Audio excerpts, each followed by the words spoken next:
Okay, let's talk because I know you are the friend with the good job, the big salary, the one who made it, okay? But your credit card, it keeps declining. Your savings are non-existent and you keep wondering, how do I make this much money, but I still feel this fucking broke? Now, I coach high earning women in their finances every single day, and I guarantee you, if you've related to that, you are making one of these 5 mistakes. Make sure you save this video and watch it all the way through so you can come back and start calling yourself out on your own bullshit so you can actually grow. The first mistake that I see high earning women make that keeps them broke is thinking that because they're making so much money, they don't actually have to track where it's going. Like, you've convinced yourself that you're fine because there's so much money coming in, and you only end up checking your bank account when your card declines. And then you're shocked because in your head, you're like, there should be a lot more money in here, where to go? And now this isn't about budgeting. This is about your internal money thermostat, something I call your financial set point. You grew up comfortable seeing $0 in your bank account. So now, even though you're making good money, you keep running it back down to your comfort level. It feels normal, even safe. And this is why pro athletes and lottery winners, they go broke. Because no matter how much they earn, no matter how much money is coming in, their comfort level, what they are happy seeing in their bank account, whether they realize it or not, doesn't change. So what I need you to do is I need you to pick a new financial set point. And instead of saying, okay, I'm okay seeing it run to 0 in my bank account, maybe that's $500, maybe that's $5,000 now. And that number becomes your new 0. That number should feel wrong to dip below it. And this will start to reset your entire nervous system. The second mistake is you think wealth is how much you can spend, not how much you keep. You are leasing the home, you're upgrading your car, you are buying the bags because deep down you're like, this is what wealth should look like. You're trying to prove to others and maybe yourself, I fell into this trap, that I'm successful now. Look at me, I finally made it. Wealth isn't about what you spend,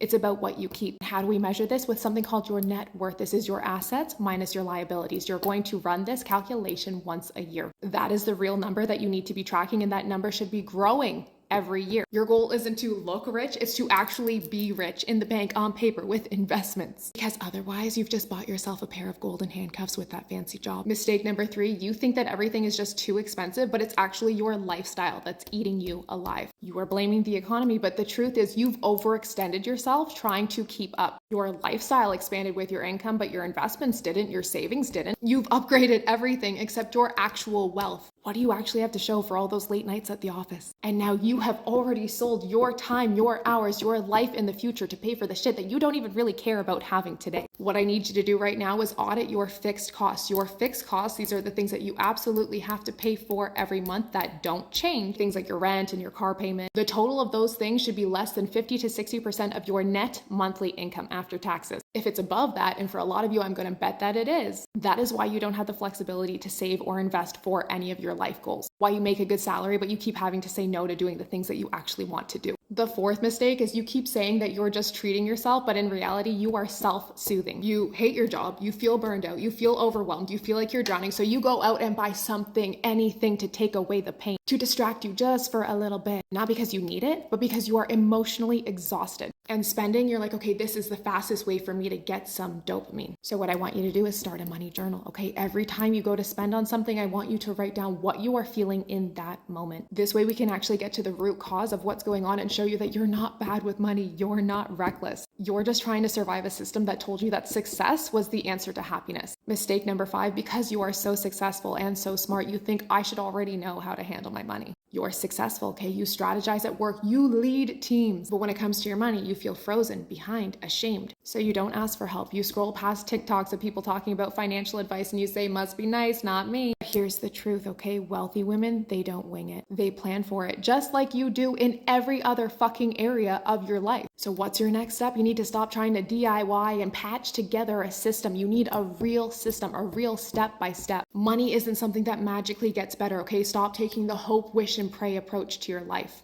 Getting wealthy is something you build on purpose. If this resonated with you, I have a free training that's going to take this even further, okay? It's called From Broke to Ball, and it's on my website under freebies. It's 90 minutes long. Listen to it like a podcast. Listen to it on your hot girl walk. Listen to it while you're showering or cleaning the house. You can habit stack. You have the time. You can get this done. Because in that freebie, I'm sharing with you the exact 5-step methodology I used to go from making good money with $40,000 of debt to becoming a millionaire at 30 years old. And now I am financially free. I am living my best life, and I want this for you too. Link in bio.